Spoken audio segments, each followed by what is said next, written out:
What's up, Juan? How are you? Welcome to your Chameleon English virtual video activity.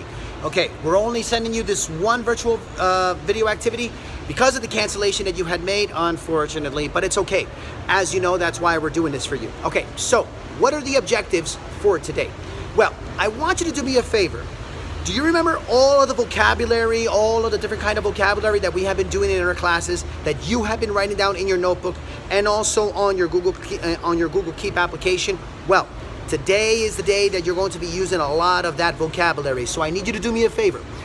A lot of the content that I'm going to show you here, which is basically some grammar structures as well as a YouTube video that I'm going to show you here. I would like you to be able to follow the instructions and use the vocabulary in that notebook and in the Google Keep application so that you can later, in your WhatsApp group, send us all of those activities, okay, according to the instructions I'm going to give you. So, let's begin with activity number 1.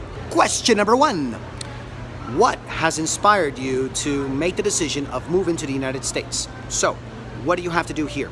You need to include at least 5 of the vocabulary words that we have written down in your notebook over the course of these last cycles. Also, your answer must be minimum 2 minutes. After you have responded to your answer, you can do this in a recording app of your phone, or if you want, you can just record directly into the WhatsApp. But you have to send your response directly to the WhatsApp group, definitely there, so that Evelyn and I can check the responses and we can see exactly how you're applying the vocabulary. Also, you need to be able to write down in the WhatsApp group the 5 vocabulary words that you chose from your notebook. That way we know exactly which words we're looking for and we can know exactly how we can possibly make the corrections, if in case there should be any corrections. That's question number 1. Let's continue. Question number 2. Name 3 different kinds of mistakes that you have made in the real estate industry during these last years of experience that you have had, right? Please specify exactly what kinds of mistakes those are. What exactly have you learned from those experiences, from those mistakes, right? And I want you to also please tell me how you could apply, or how did you apply the lessons learned into your life now, according to the real estate industry. Okay, now, you also have to use 5 different vocabulary words from your notebook or from the Google Keep application from where we've been taking notes, okay? 5. And once again, you have to send this response to the WhatsApp group. Minimum 2 minutes, minimum. And you have to please write down the 5 vocabulary words so that we can see exactly what you're doing, which are the words that you're using. All right, let's continue. So my third and final question has to do with this YouTube blogger. His name is Chris. He's a property and business investor in the United States. This man has bought hundreds of houses. He has a kind of strategy that he's going to explain to us right now as to how he's been buying his houses with no money.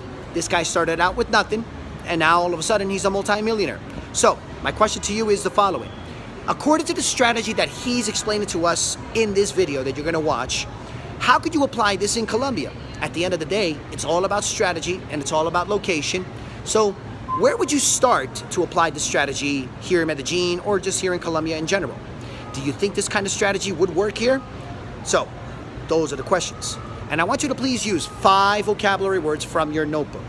Now, in this particular kind of question, I need your response to be minimum 3 minutes because it's a lot longer and there's a lot more information that you have to give. All right? Once again, send all that information to the WhatsApp group. Good luck. Let's watch the video. Bye. Today on REI TV, we are going to be addressing probably one of the most commonly asked questions in all of real estate, which is, can you actually invest in real estate with no money?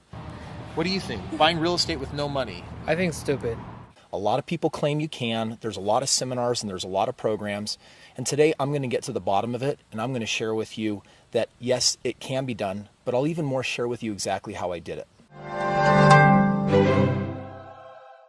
So let's talk about how you actually get into real estate with no money. There are obviously many ways of doing it. For this video, I'm going to hone in on one, and what better way than actually the very first property that I did, which is that property right there.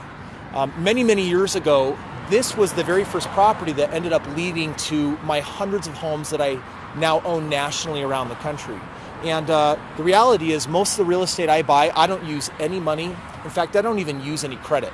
Eric, what about you? Do you think it's possible? I think it's possible. I think you can have like a bank can help you or something like that, I guess, or a friend, I don't know. But I think it's possible. On this very first home, I'm going to actually share with you a strategy though, where I actually used $3,000 that took me 14 months to save up. Now, why would I refer to that as a no money strategy? Well, typically in real estate, if you're going to put 20% down, that can be $30, $40, maybe even up to $50,000 that you need for buying a single family home below the median. $3,000 compared to $40,000, I'm practically going to call that no money. You could use a credit card, you could use mom and dad, a friend, you could borrow it, get a loan on it. It's a very small sum of money compared to the big game of real estate. Well, I'll tell you what, my very first mentor told me that there are some things that I needed for me to make this strategy work. He said I needed a 2-year work history, a basic credit score, and that I'd need enough time on the job. So what I ended up doing was waiting 14 months, saving up $5,000 in the bank, $3,000 of which for a down payment. And I have to tell you, that was me eking by because I was making less than $25,000 a year. But 14 months later, I had established my 3 trade lines of credit, meaning 3 credit cards that I was responsibly using. And I found this house with the help of my mentor. Now, what makes this house unique, if you take a look at it, it's got a basement apartment. And this house was worth at the time about $150,000, and I bought it for $110,000. That's a $40,000 equity position. So the day I bought this house, I was able to rent the basement, have the basement actually cover my entire mortgage, and I walked into $40,000 of equity. Now, this house was bought with just a traditional FHA loan, which even less than average credit scores can qualify for. And so I bought this first house this way. I lived in it for 12 months, and even though it was my home, I considered it an investment because I bought it with that equity. 12 months later, I was able to harvest the equity in it that I could use it to buy this next house that I'm about to show you. This is the second house that I bought. One of the things that's great about this house, like my first house, is it also has a mother-in-law basement apartment, which essentially means that I was able to rent out my basement and have it pay for 80% of my mortgage. Now, how did I buy this house? Well, I got a home equity line of credit from the bank because of that huge equity position on my first house, and basically that's what did my down payment to buy this house. Now, my first house turned into one of my first official investment properties, paying me over $500 a month of a residual income, meanwhile living in this house, and you can see it's a significantly nicer house. Well, the equity in both of these properties were leveraged to buy my third house, my fourth house, and now let me introduce a second strategy today for how to buy real estate with no money. I used the equity in these homes to buy these 4 houses, but I had developed a new type of asset. It was a relationship asset. It was a capital asset where I was able to go to my relationships and say, hey, look at what I have done here in real estate, and they've chosen to partner with me. My first partner was my father-in-law. In fact, when I started buying my homes, I was so young, he thought I was crazy because I was a college kid. 4 homes later, though, he looked deeper into it, and he said, you know what, Chris, you're outperforming my 401k. What if I use some of my money and we partner up? You use your money, you use your credit, and I just keep doing the deals? Hey, that's a win-win. Well, I got up to about 10 properties. I was a senior in college, and I started thinking to myself, you know what I really need? I need more father-in-laws.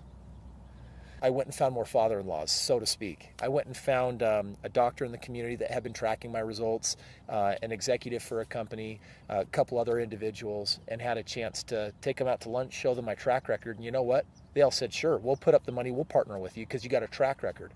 Ultimately, that's what led to hundreds of homes. So those are my 2 favorite strategies for doing real estate with no money. This is the 3rd house that I've ever lived in.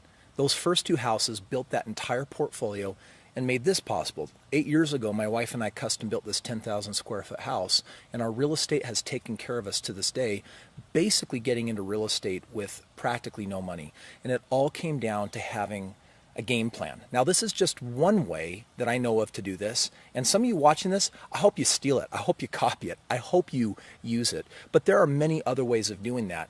The whole point is, yes, you can do it, and have a very concrete game plan, and then act out that game plan. Stick to that game plan, because in the world of real estate, this isn't something that happens overnight. This is something that you chip away at. It's something that you work at for years to ultimately get to that place where you have enough residual income coming in that you're retired, it's covering all of your needs. Thank you for watching REI TV. For more weekly videos, be sure to subscribe.